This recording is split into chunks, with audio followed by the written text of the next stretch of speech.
so'nggi kurtak. Har bahor daraxtlar kurtak yozganda.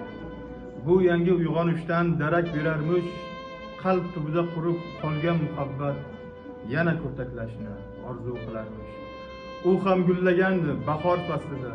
Yozda kuydirdilar hijron lashkari, bitta bargin to'kishdi kuzda, qishdachi qor tagida asir olishdi. Ancha vaqtlar o'tdi, orada yillar, qarovsiz qoldi bu mahzun muhabbat. Hech bir zoh kelmadi ahvolin so'rab, birdamga u unutdi o'zini eligin. Unga hamroh bo'ldi quvonch va hijron, zimistonda qolgan toptalgan izhor.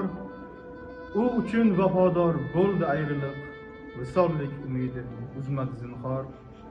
Yana bahor kelib zaminga nafrat, kurtaklay boshladi barcha daraxtlar. Buni ko'rib quvonchga to'lgan muhabbat, bir kichik kurtak yozib uzildi joni.